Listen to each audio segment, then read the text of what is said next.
Imagine you wake up one morning, you open your eyes, and at some point you realize that your brain is working twice as fast.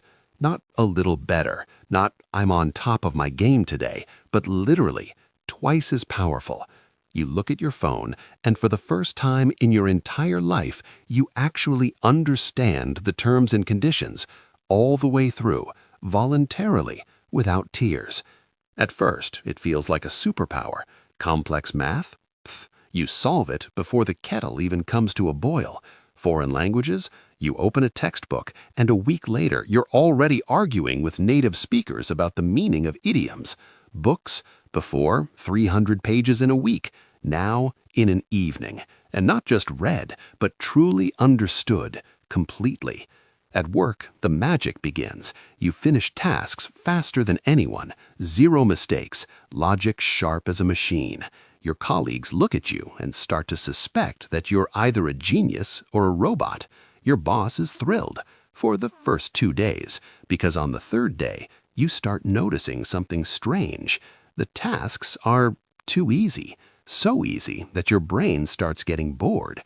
You open a work file, and within 10 seconds you realize that all of this could have been automated 3 years ago, and you start to think, what am I even doing here? But forget work. The most interesting part starts in conversation. You're talking with friends, and suddenly you realize that you're seeing the conversation one layer deeper. Someone says, yeah, everything's fine. And you immediately, no, it's not fine. You're exhausted, you're angry, and you're pretending. And they go, how did you know? But you didn't figure it out. You saw it. Jokes start to feel strange. Someone tells a punchline, and you already know the ending by the halfway point, the alternative ending, and 3 other versions that would have been funnier. So you sit there, smiling out of politeness. Movies?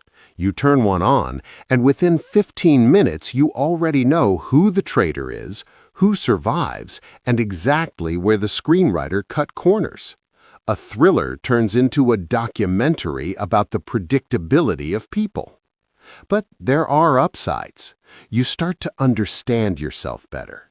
Why you procrastinate, why you get angry, why you keep putting off the things that matter. And suddenly, all of it becomes manageable. You can literally catch a thought the moment it appears and say, not today. You won't fool me today. Sounds perfect, doesn't it? But here's the unexpected side effect.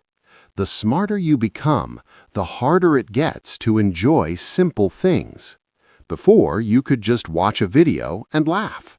Now you're analyzing why it's funny, how the rhythm is built, and where the effect could have been stronger. The magic disappears. What's left is the mechanism. And one more thing. You start to notice just how chaotic the world is. People make decisions based on emotions, on habits, on random factors. And now it's all too visible. You watch the news and you realize that half of the world's problems could have been avoided with simple, logical solutions.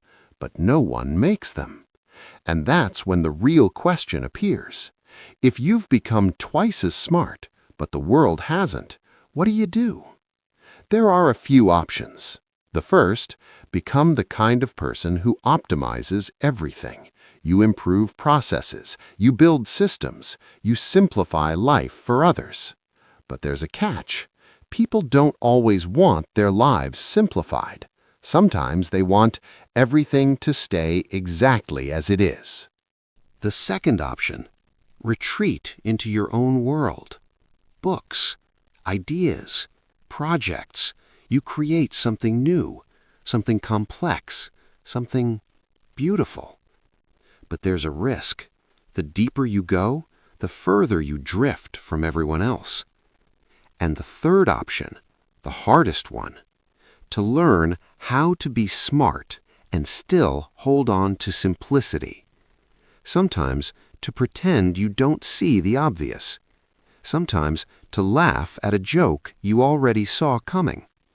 Sometimes to stop before you've analyzed everything to the end. Because happiness is not always about understanding. Sometimes it's about feeling. And at a certain point, you realize one more thing. Being twice as smart is not just about the speed of thought. It's about choice. The choice of what to analyze and what to simply live through. And perhaps true intelligence is not when you understand everything, but when you know when understanding isn't necessary. So yes, waking up twice as smart is remarkable, but what matters far more is what you choose to do with it.